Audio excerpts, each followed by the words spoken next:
You won't be seeing this tomorrow, but you'll be seeing us in the community. Most likely it's going to be, tomorrow is going to be at the ArtSphere, where we're going to be looking at the Taste of Africanival, this one. So tomorrow we are going to be looking at this and maybe other events in the community.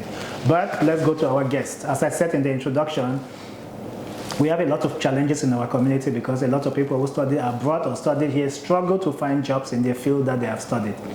Why I'm stressing on this, because people have a mountain of student loan to pay. If you can't get a good job where you can start paying the loan, then there's a problem. Some few people in the community figure out how to go through this journey and successfully find jobs in their field, and they are doing well in their stated career. So our guest today, Natasha, is a classic example of somebody who's done well in studies and in her career, chosen career and profession, and she's doing well. So Natasha, let's chat a bit and let's see some of the things you did that worked well. Nice for having me. Thank you. Take a seat. So ladies and gentlemen, Natasha is our guest today. She is part of our BCW, Black Women in Action special segment for women for this month. This is a Women's Month, and we are happy to have Natasha. So how are you? Thank you. I'm good. How are you doing? Good. So what do you do for work? I am currently an acting regional manager in the career and employment sector training. Regional manager, right? Yes. Good. So that's the level we're talking about. So she's done something well. How did you get there? My journey to getting this employment opportunity started when I came to Edmonton from Montreal. I've been in Edmonton for 13 years now. My background is in adult education and sociology in Montreal. That's what I studied at Concordia University. And when I came to Edmonton, I had to find employment. So I started my job search journey. Prior to coming to Edmonton, I worked in the school sector in Montreal, adult ed, as an adult ed teacher, mainly with people who are second language learners. And I also worked in the corporate world with Burger King. I was a restaurant manager, and I was also a Burger King corporate trainer. Stayed with Burger King for more than 15 years.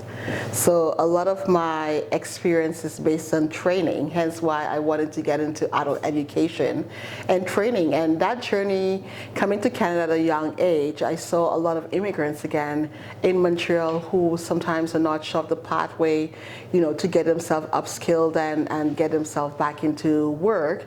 So I went into adult education. So adult education, for those who don't know, is a language learning and training sector for adults, and it could be, so here you classify them in Edmonton as newcomers who are learning ESL, or newcomers who are in a LINK program, or in Montreal, in the East Coast, you can go to an adult upgrading center to really further your education so you can get into the post-secondary and have all the credentials. So when you apply, there's no challenges. So I always wanted to be a teacher since my younger days. So hence, adult education was a great pathway. And combining that with sociology, studying people and helping people.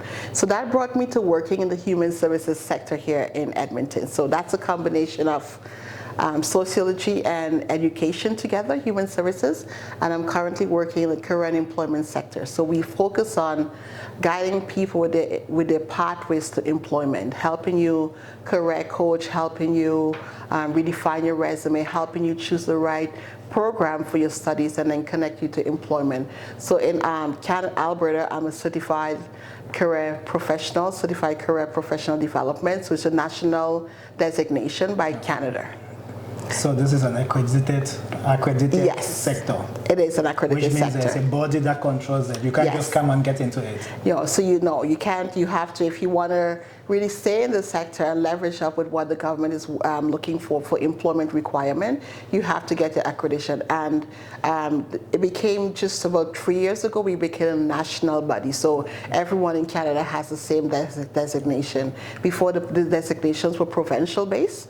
I sat with the team who was putting together the national certification program, and I proctored the exam. So when in proctoring the exam I tested it to see if the exams and the question will be really language-based. It will be related to individuals who had prior experience from other countries and want to get into the sector.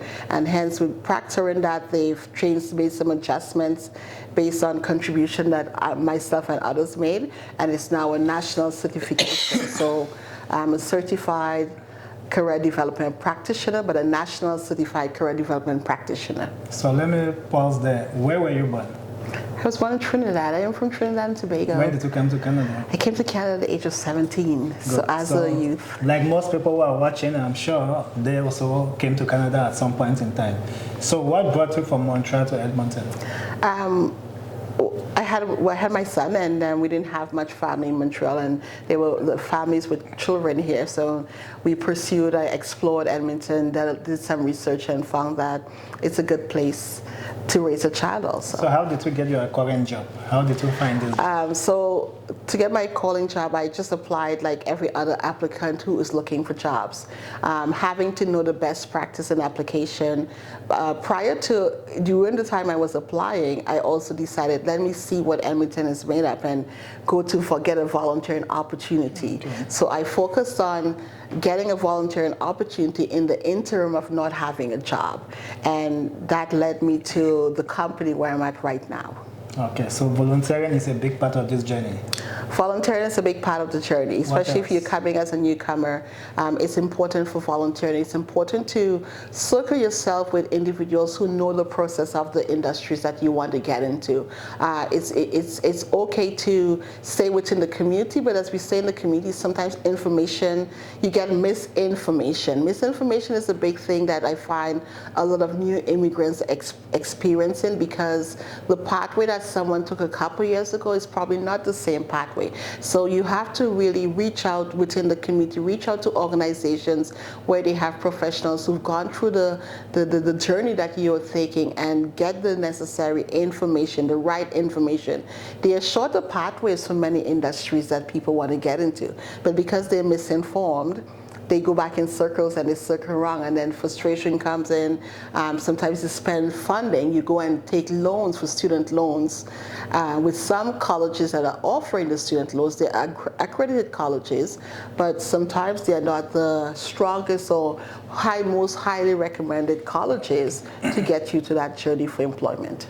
Good. What else, before I let you go with your busy day, I know you had a long day at work today, what else would you suggest to those who are watching who are looking to get into careers of their choice?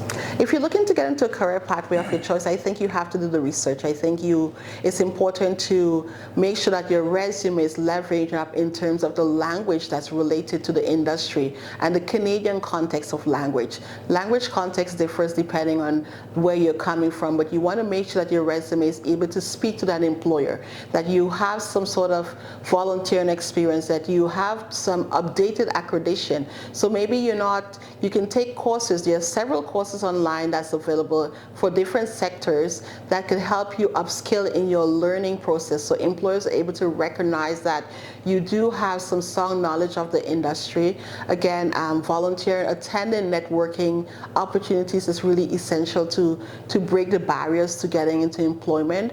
And mentorship. Mentorship is one of the bigger part of, depending on the sector you would like to get into.